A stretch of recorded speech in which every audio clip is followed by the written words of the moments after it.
I want to welcome you guys back to Stern's Tech Talk, and as you can tell, my voice is not all that great, and I didn't really feel like I could do a show, and so this is what it sounded like last week. Obviously, this is pre-recorded, but what with my voice not being all that well, and we didn't really have enough time to research over the Thanksgiving Day weekend, we just decided to postpone that episode for the week of the 4th, so... With that being said, we will get into this week's news and go from there.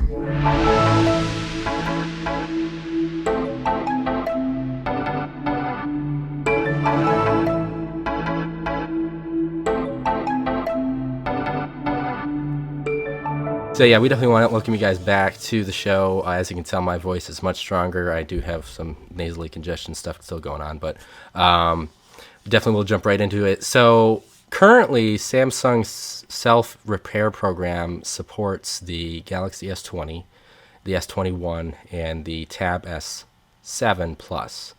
But more leaks indicate that smartwatches and earbuds may be inducted into the program of supported devices for self-repair. And I guess my question here is, how many of you would actually feel okay with self-repair? If you had the instructions, if you had the actual parts...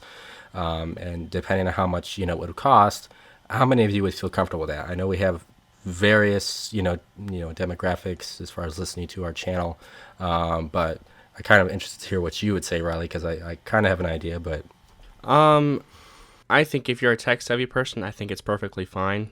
You're perfectly capable to do that. I don't see an issue with it.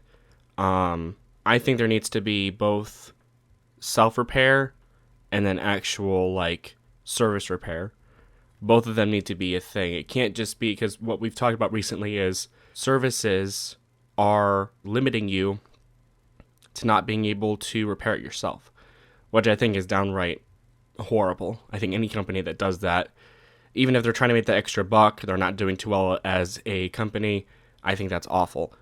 I think self-service, I don't actually have a problem with it at all. I think it's a very good thing to have. And you're someone that would probably do it yourself. Yes. I mean, as long as the instructions were there, I would still feel a bit uncomfortable, being as I haven't really had a lot of experience with repairing devices.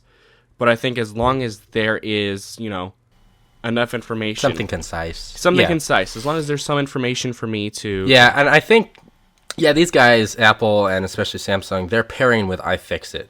I think you can even go on to their YouTube channel, and I think you could have a good understanding of how to do it. Yeah. And personally, I think I would feel comfortable doing about 95% of this stuff, as far as getting into the components, unscrewing stuff, and I feel like there may be a little bit of a hesitancy, only because I know that my phone is no longer going to be officially IP rated. Right. Because, I mean, obviously they'll give you the sealing gasket to go around the screen and such, and I think that would give me the comfort of knowing, okay, I don't think there's going to be too much of a problem with liquid penetration. Yeah, you're not going to lose. Yeah, I mean, it's. I guess it's just debatable, and some people will feel comfortable with it, some people won't. But outside of that, I mean, I feel like this is something, for me at least, I feel like it's actually fun. I like taking apart phones. I like putting them back together. Our mom would probably be the last person to do it. Amen. She would actually have us do it, or she would probably just call up Apple and say, "Hey, I am having issues here." Yeah.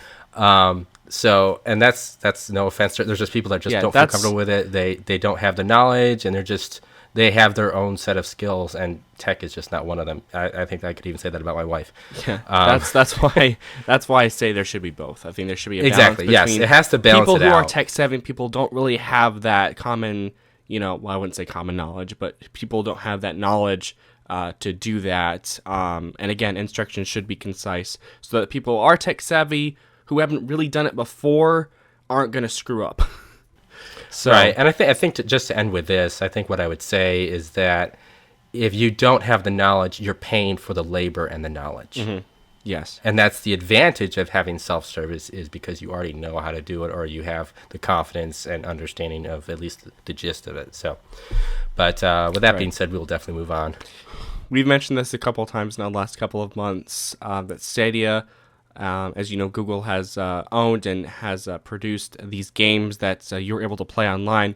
In the next couple of weeks, they are now giving out hardware refunds, and then they also will be shutting down fully January 18th. So all servers will be completely gone and everything like that. So, Yeah, I think it was a couple of weeks ago we announced that they would they're actually issuing the refunds. I'm assuming that was more pertaining to software, but yeah, it sounds like they're actually going to have that fully or not fully refunded, but they should start. You should start seeing that hit your accounts in about next 2 to 3 weeks, is what we're hearing. So.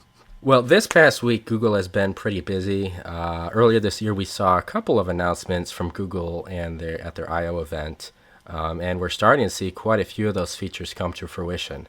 And we also saw a major feature drop as well. This just came out yesterday. And I won't get into all the nitty-gritty, but I'll hit the highlights for sure. First of all, that feature drop contains over 150 security fixes. Over 70 bug fixes and improvements, including better anticipated battery life and improved responsiveness on the fingerprint reader. And like I said, I won't get into all the tiny bug fixes. But as far as the features, they've added more language to live text, which include Danish, Persian, Swedish, Arabic, and Vietnamese. And then in addition to English and Spanish, they've added that they already have. They provide grammar checking for French as well, which I thought was pretty interesting. This one I found was kind of odd. They now give you the ability to detect coughing and snoring for sleep data in your health app. And I think that was originally on the 7 and the 7 Pro, but I think it's finally going to be on the 6 and the 6 Pro. Yeah, I thought that was a little odd, but I mean, like, hey, why not?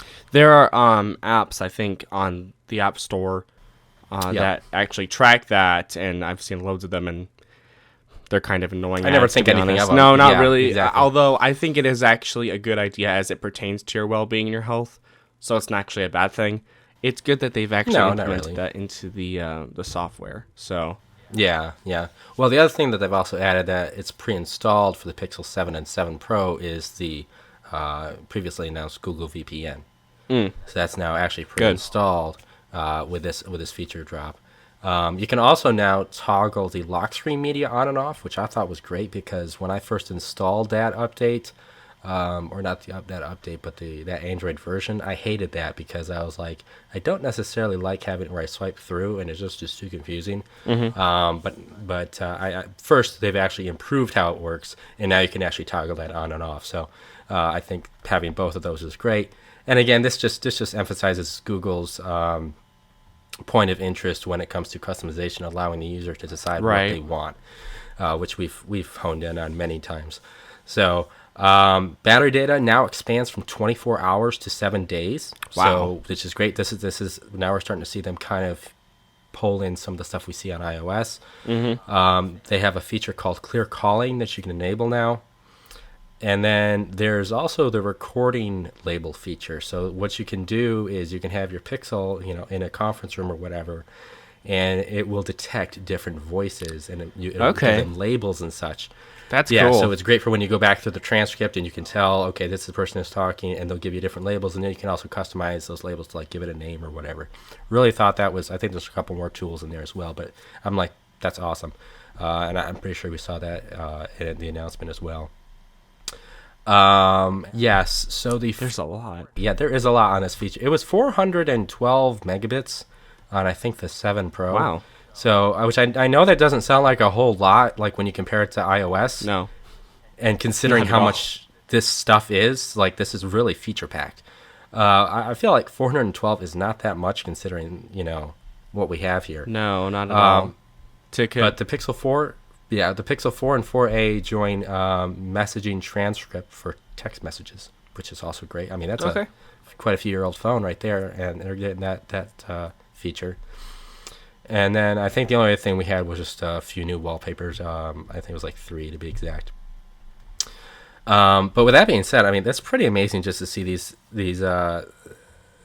features and also all the security and bug fixes come to this, because I really feel like they're trying to push towards a more refined operating system where you're not experiencing so many glitches and such that, and this is the stuff that I've talked about where I'm like, I don't notice this stuff on iOS. Yeah. But now I'm getting the impression that I'll probably notice this less when I'm using my Androids. I mean, if you think about it, like the update that we just had for iOS 16 was 5 gigs, and its main focus was the lock screen. And yet here we are getting 468 megabytes, and there's like it spans wide than just one thing.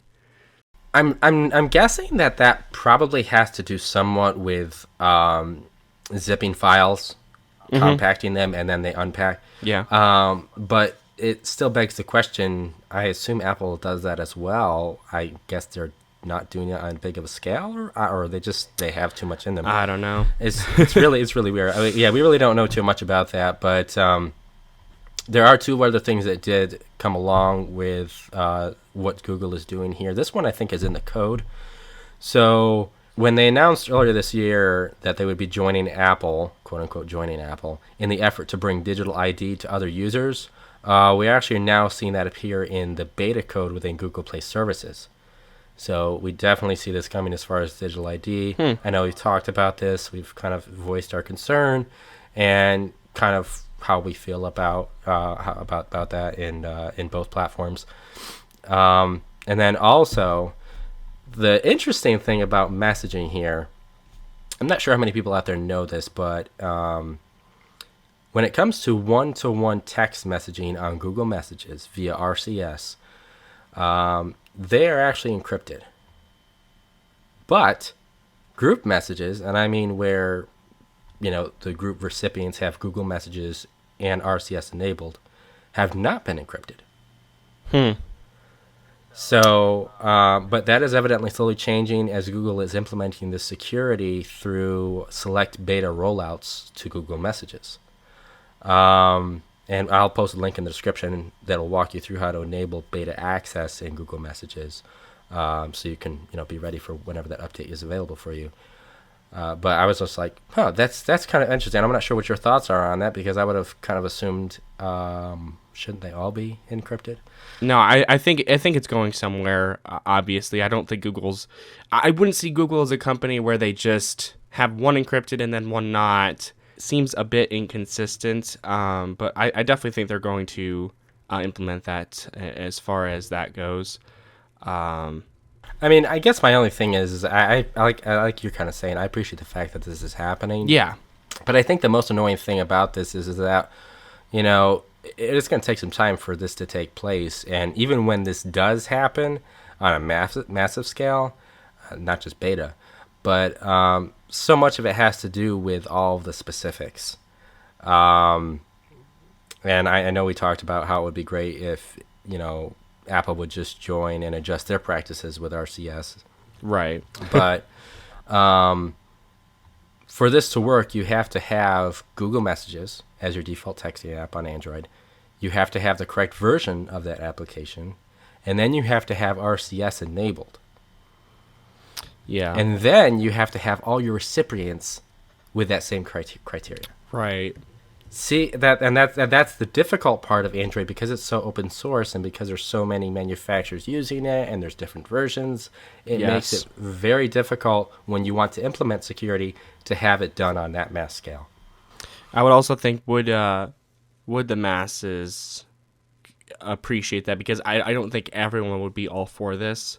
I think a lot of people appreciate the fact that because all they see, especially people who are like 30s, 40s, all they care about is just direct messages. They don't really necessarily see it as... They don't think about No, they don't think about that. You and I obviously do, because we understand the fact that RCS direct messaging through those inner works, I guess you could say, inner tunnels, it would be an amazing thing to have. But for people who literally just use a phone for everyday life, they're not thinking about this. So I guess my thing is, like, a lot of people probably would like this. A lot of people probably would just be like, it doesn't pertain to me. I don't really care too much. So I mean, I think about my father-in-law. I mean, he sends text messages. I know probably for a fact that that's not something that crosses his mind. He's just trying to get a hold right. of my wife and stuff. So it's really interesting how certain people perceive this, and it might be a big deal for you and I, and yeah, I'm sure some of our listeners are like, why is this such a big deal? Well, I mean, this is something that Apple's been doing for years. So Yeah. it's kind of funny how Apple and Google have these flip-flops where Google's been doing this stuff for years, and then it takes a while for Apple to pull on, and then there's other features where Google's just like, okay. Right. But speaking of updates, Yep, we have 16.1.2 out right now, and I actually did download it a couple days ago, I think, just right when it released. As far as I have been able to tell, there really hasn't. It mainly pertained to crash detection, and then I think there was some minor fixes, and that was about it. Wasn't anything that has changed in my use. However, actually, recently I have noticed that my battery has been heating up a little bit more than usual. I don't know. Really? Yeah, I think that may have been last week before the update, but it has been doing that, and I'm not sure why. But my use hasn't really been changing. This morning I was at 100%, and by the time I got home from work, it was about 20. So yeah, all in all, I'd say nothing's really changed much, but I'm glad that they're at least fixing some issues regarding crash detection because, as we've mentioned before, a lot of things have caused that thing to trigger, and it's caused a lot of did you havoc. hear about that? I think there's a latest story, something about skiers. They somehow tripped up crash detection. Really? I have not heard that. To get it. Yes, Wow. I heard that recently. I was like, I cannot believe that. I mean, I guess when you tumble down a hill, it Yeah, I guess it it'll doesn't let take you know. much then. Man, I thought it Yeah. took like a high amount of gravitational force, and like that accelerometer must be pretty sensitive for it to pretty be sensitive. doing that. Yeah, I mean, if I guess it's I would expect that if it was like an avalanche, but I mean, if you're just tumbling down a hill or you misstep, I guess it's enough to say, Yeah. hey, we're going to help you out. The other thing I did want to note about that update is it did include some improvements on compatibility with carrier networks. So Yes. you may not notice some better experiences with cellular connectivity, but I know that I have personally seen an improvement with connection to T-Mobile, which is what I use. Well, it was what we use. And it was somewhere between the first iOS 16 update, and it might have been back on the betas, but I've been off the betas for my 13 Pro for a while. And between the recent one on 16.1.1. My 5G use speeds have dropped. So they used to be really high, and then during that span, it dropped down to like 30 to 80 megabits Wow. on 5G. Yes, UC. And now, after this update, they are back up to 300 to 750 megabits. That's good. So they definitely changed Okay. that compatibility. So if you guys are out there and you're on that 16.1.2, you may notice some changes. I'm not sure if that may not just be limited to T-Mobile. You may even notice some changes on AT&T or Verizon as well. So That's good. But yeah, with that being said, I actually think this is interesting. You guys might have seen this on Facebook and some of the ads on there, depending on what you're interested in and what Facebook tracks you on. But we've seen some gimmicky, sketchy watches that have earbuds pop in and out of the sides. And I think I sent this to you a couple of weeks ago, and you were like, "Oh, we should put that on the show." I'm like, I don't really think it's going to go anywhere. Well, now we have some leaks that a major tech brand is implementing this into one of their products. Wow. I don't know if this is going to be conceptual or what, but the sad part about this is the major tech company is Huawei. So dang it. the U.S. probably won't be able to enjoy much of this. Yeah. So, but as per a leak from Weibo, a person is holding this watch, and obviously we'll post this in the link below, but they're holding this watch, and the top piece opens on a hinge, and the earbuds are magnetically held inside just below. It's actually held on the chassis. inner side of the top. Yes. And I mean, that's pretty much it. I mean, we just saw the video clip, but they were definitely earbuds, and you could tell. And I'm like, wow, this actually, somebody's considering this. And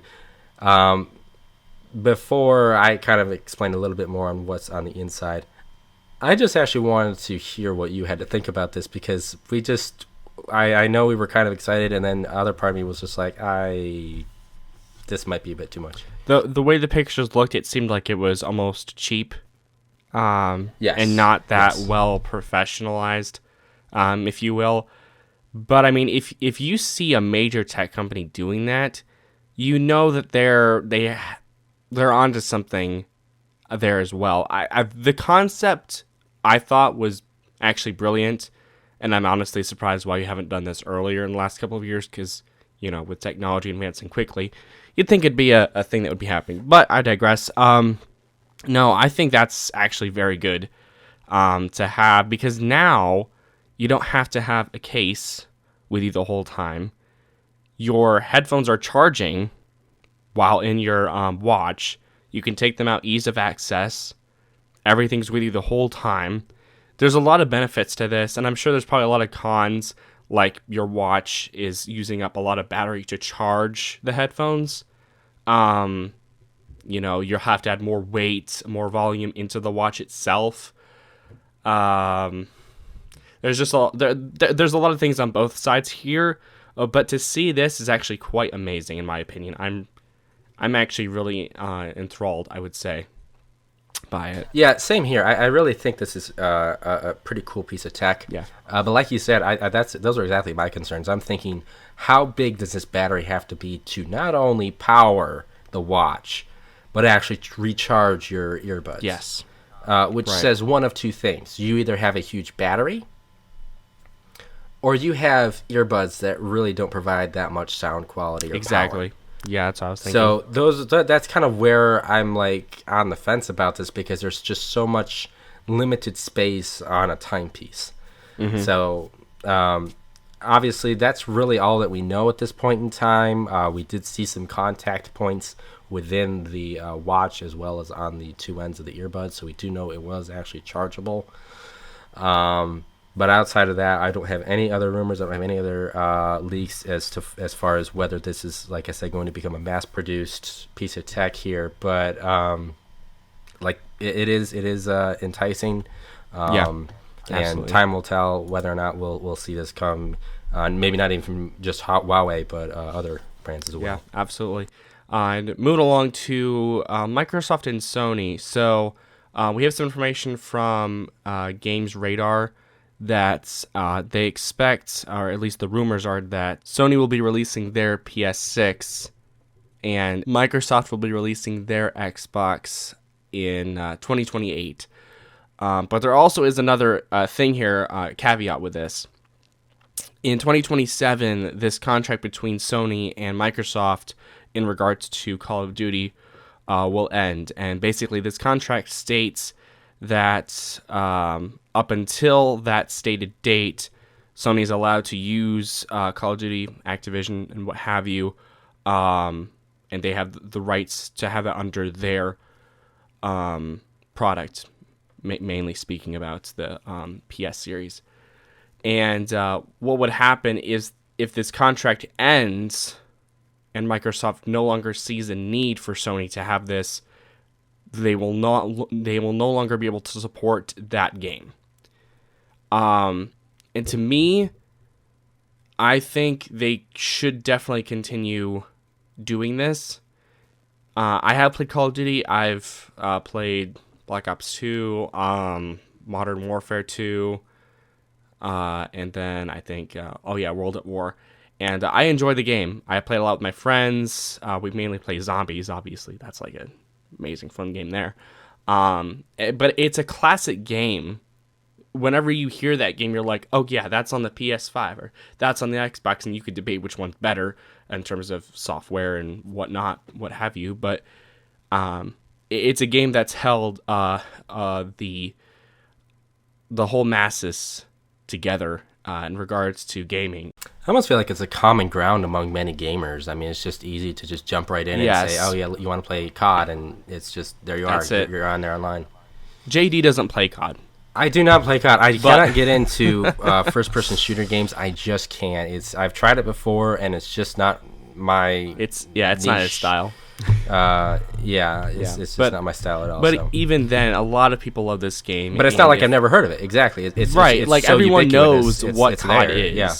And if Microsoft ends this, I think you will see a lot of boycotting, maybe withdrawal from Microsoft. Just because there's a lot of people that like PS5. There are so many PS PS loyalists out there for sure. Yes, there are. Me personally, I prefer Xbox, but I can see why people love the PS. I mean, it's just we can argue again, like which one's better, and whatever. I highly doubt my wife is going to listen to this episode, so I'm gonna go this one extra step here. Just watch. How many listeners are going to actually contact my wife if you know her number? So. I am actually debating, and I'm not going to do it anytime soon, but I've actually debated buying a PS5. One, because there's a game on there called Stray, and I'm sure... I have it. You have Stray? I have Stray. On the computer?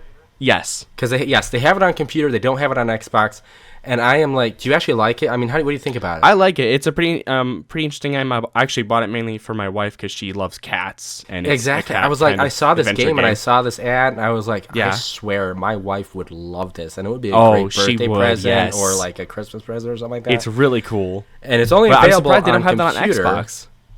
And it's not, I don't know, they said that eventually they'll get it, but I'm like, I don't know how long that's going to take, and she's not really too much into computers, but she does do a lot of console gaming. Well, to add to that point, I was also going to say, you're right, there are games that Sony has that Xbox doesn't. Yep. There are games that Xbox has that Sony doesn't.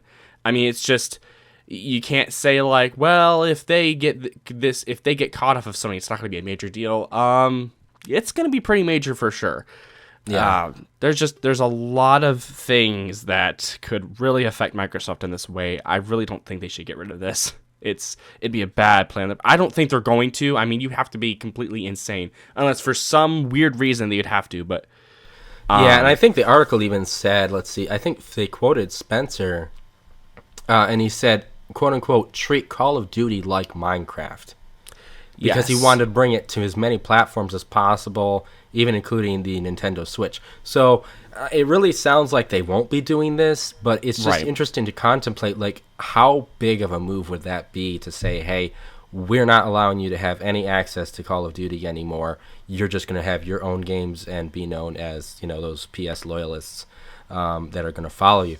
So all in all, I mean, to kind of wrap this up, I think that game has been beneficial for both parties, and I don't really see that going anywhere. Yeah, agreed. Yeah, but then moving along, we've got some deals over here. We've got the Apple iPad 10th Gen, the one that was just released about a month ago. It's now $50 off on Amazon and Best Buy, so you can run over there and grab that deal. Yeah, the other deal we do have, though, is this is not really actually a deal, but it's more of a perk. For those of you who are LG TV owners, this is a great time right around Christmas. But if you own a 4K or an 8K LG TV that was launched within the past 4 years, you are eligible for 3 months of free Apple TV Plus, which I know quite a few people that enjoy that content that Apple provides. But nevertheless, we see Apple TV Plus free trials all the time. Yeah. Often you have them when you buy select Apple products. If you have plans for cellular service. Exactly. But I mean, it's just nice to know that you've had this TV for maybe 1, 2, 3, 4 years, and you get this little perk like, oh, well, I've wanted to try that. Let me give it a shot. So it's just something to let you guys know in case you do own one of those TVs. Again, that's if you have a 4K or an 8K that was launched in the past 4 years. So. Yep. And then the next thing we've got is Nintendo is offering this really cool discount on the Switch. So this is actually a bundle. You get the actual Switch itself, Mario Kart 8 Deluxe, and a 3-month subscription to Nintendo Online. That's a nice pack. That is a really nice pack, and especially when you think about the fact that we just talked about a couple weeks ago that there's a new wave of tracks coming out from older consoles. So this is great. If your person's been like, man, I really wanted to get the Switch, there's never been really good deals, and you've wanted Mario Kart, and you've wanted online, well, this is your homeboy right here. But yeah, that's what we got there. Yeah, so I'm actually excited about that deal, not because I don't own one, I do own one, but it's just nice because it's a perfect time with, one, the holidays, two, you get those 3 months of online, and three, and then three, like Riley said, we'll have that wave come out on Wednesday. So if you guys already do own one, it's 2 days away, and I'm ready to download that update and get those tracks. So Absolutely.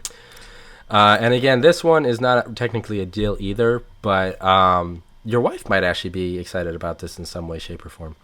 So with that Christmas season coming around, Motorola is kind of joining in on that celebratory factor, and their mid-range Edge 30 Fusion will be available here in the States along with a new color that's magenta.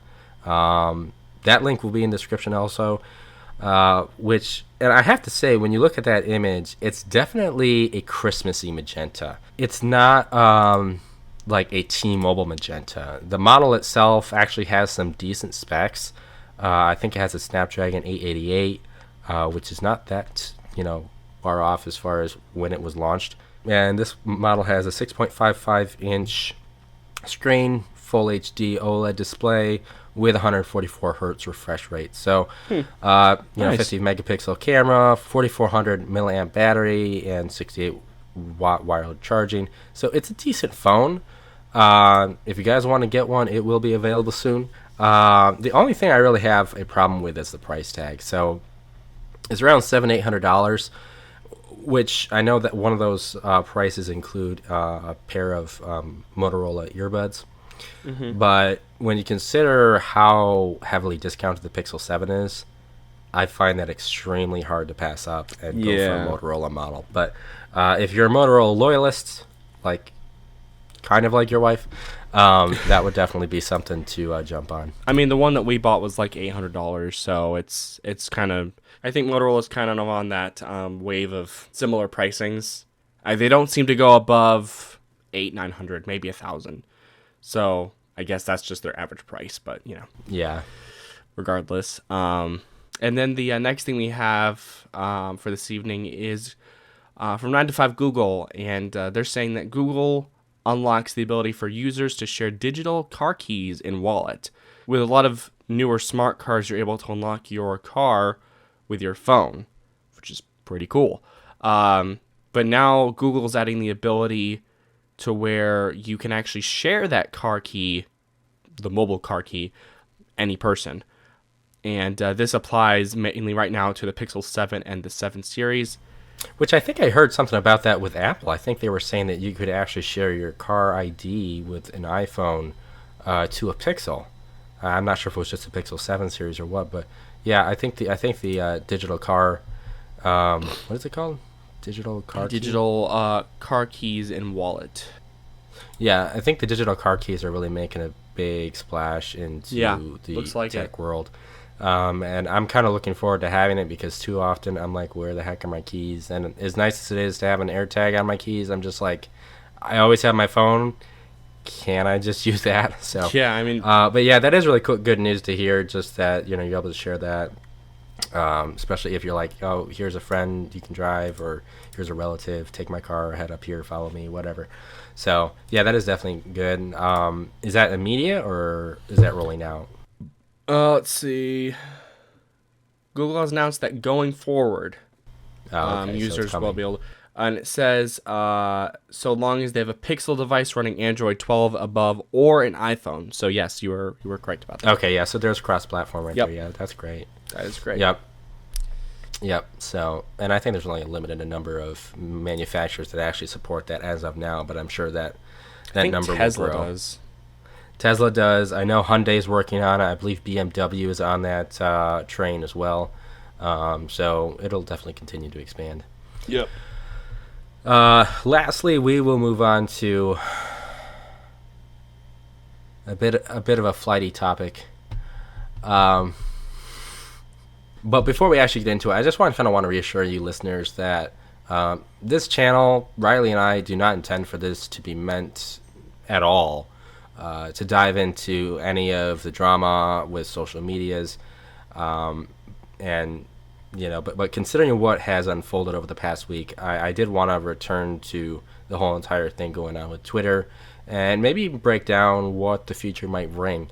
So first we saw on Twitter how Elon Musk felt threatened that Apple would remove Twitter from the App Store, and then also kind of was harping on that whole entire 30% developer fee that Apple charges.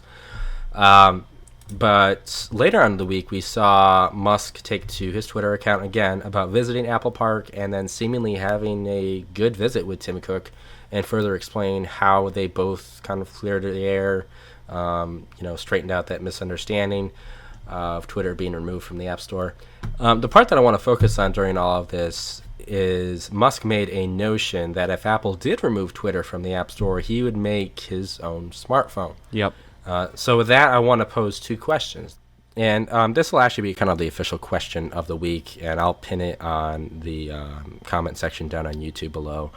The first is, even with this little confrontation between the two giant CEOs, do you think that we will see a smartphone come from Musk and his company? Probably. I think that if he's openly stated it, and there's a lot of people who love Tesla, love the company for what it is, I think you get quite a bit of following on this for sure. My question would be to this, I mean, how would he go about doing that exactly? Because, I mean, you already have Android, right? And it's a software that you can kind of manipulate a lot and use it to different customizations, different kinds of UIs and kind of stuff like that. But nowadays, a lot of those UIs are very similar in a lot of circumstances. So my thing would be, if he is going to, first thing he needs to do is make a completely different OS from top to bottom. I think what he would do is actually just kind of piggyback off of what he has with the actual Tesla UI. That is true. And that's why a lot of people have actually coined this, even though they don't think that it'll happen, or it's less of a point of interest because this has kind of been smoothed out. They've just coined the phone to be, Tesla phone. So with that first question, I would say that, yes, I definitely think that this phone is going to happen. I think that Elon has the capability, he has the resources to do it. Yes, he does. It will take some time, obviously. And then as far as you're saying, kind of, do you think it will actually find success, especially beyond what Microsoft has tried to do? Remember their Lumia line back in the day, and then they just stopped making smartphones because it was they came in the game too late. So there's the challenge right there, and I agree with you. I do not think that he needs to. I don't think he would ever even consider going for Android, for an open source. No. I think he needs to make it his own. That way he has no restrictions. He has, nobody threatening him saying, oh, we're going to disable Google Play services on your line because, something's going wrong or you're doing stuff we don't like. Right. Yes. There needs to be absolutely full individuality, I guess I would say, when it comes to that operating system. And I think when, like you were saying, I think you'll see three groups of people. One, like you said, huge loyalists, love Tesla. I, really don't have any issues with Elon Musk. And then, of course, you have the polar opposite who are like, I can't stand him. I will never buy a Tesla. I just want to be done with the whole entire Elon Musk drama. Then there's people like me, and maybe even you, who are just kind of in the middle, and they don't really get into all the drama. They just kind of see things as it happens, and, we're okay with what's kind of going on. We may not agree necessarily with how Musk does things, and there's certain things we just don't like. But for me, especially specifically from a tech enthusiast, there are certain things that I would want to pay a great deal of attention to. One, hardware. What kind of processor would he use? Where is he going with that? Is it something where it's going to be a custom silicon? Is it going to use Snapdragon? These are kind of things that you would ask. And then the other aspect of that hardware is the design. Yes. I don't necessarily think he's going to have a hard time with it. I think if he pulls off of the Tesla kind of design, he's going to have a very sleek, it's not going to look like a car phone, with like little headlights and stuff. Yeah. I think it's going to be a very sleek model, and I think it's going to do very well. I'm not sure if you have any, maybe disagreements to that. I mean, here's the thing. I think the thing about it is Elon Musk has to also have a different mindset. He has a company where a lot of different cars are produced and their price is insane. I mean, you have a starter of $35,000 to $106,000 being from I think it's the Model 3 to the X in terms of price range. I think, and I'm sure he would do this, but just to state this, I think Elon has to have a different mindset in terms of pricing his products if he were to make a phone. Because he needs to understand that there's a lot of people that can't afford a $2,000 or $1,000 phone. I have to pay off my phone right now, which it's not like I can just go ahead and buy a $1,000, $2,000 phone. I don't have that kind of money. So that's the other thing I think Elon needs to do, and I'm sure he's going to do it just from the way that he kind of reads things in terms of how technology is advancing, how society are using phones right now, and what kinds of phones they usually use. And they're usually like $600, $800, maybe $1,000, depending on, how much higher quality, like how Apple and Google and Samsung do. So that's my other thing. And I think the actual thing that I'll kind of come around about is the operating system. And this is kind of where this product ultimately takes its turn because, like I said, I think it would be its own platform. So I think the biggest thing I see is you would either have phones out there that would have virtually any app you want, with or without Twitter, depending on how the times change. And then you would have this phone which would definitely have Twitter, with some pre-connected, internally integrated syncing between it and the Tesla model. Yes. But I kind of notion the idea that it'll probably have very little third-party apps. And it all depends on how Musk approaches this. First of all, I think he would have a really good following for those who already have Tesla vehicles. And then depending on how he approaches his platform, he could also one-up the competition and either, lower the developer fee from like what Apple does with 30% and just make it maybe 5 or 10%. Yes. Or maybe omit it altogether. I don't know. But I think that would really help inviting other developers to come along and say, hey, I'm being charged less, and I think this is a platform that could grow. Yeah, and to add that, actually, Samsung also charges the same rates, 30% as well. So, I mean, already right there. I think Google does too, if I'm not mistaken. I think Google does as well. So if you already... It's either 20 or 30, yeah. Yeah, if you already have a company that does like half that, you're already on top in terms of like having developers paying less. So they'll be like, okay. Maybe he'll charge a flat rate of $8.99. Yeah, that's true. Or $7.99. That's pretty good. No, well, it depends on if the app is like $1. You pay like $1 for the app, and it's like, no, you gotta give me $8 now. No, but seriously though, I think that'd be a good move as well. It's just it's also hard to think as well because we're so used to this ecosystem we have right now of the big three, possibly even 4 here, and I think it would be interesting. I'm all for it. I think you are as well. I'm excited about competition. Yes. I'm excited about healthy competition. Yep. It's just all how, and this goes back to what I say about OnePlus. It's all about execution. You can have great specs. You may even have a competitive price. But if you do not execute, eventually you will have followers that just kind of drift somewhere off. Else and Yes. drift off and go to another brand. Yeah. So I think Musk would have a very good vision on how to do this, and that's the main reason why we brought up this topic, because this could be a potential smartphone that's coming in the near future. I would probably say 2 to 3 years. 2 to 3 years. Yes, 2 to 3 years is what I was thinking. At least for an announcement. Space OS. Like, I mean, what other name possible? Like Musk OS? Like, I don't even... I guess Tesla OS, but Space OS sounds more... It makes more sense to me. But that's just me. Yeah. Anyway, with all that being said, we hope you guys have enjoyed this episode. If you did, make sure to hit that notification bell and follow us for future updates. And we will catch you guys in the next episode. This is JD and Riley signing off. Peace out.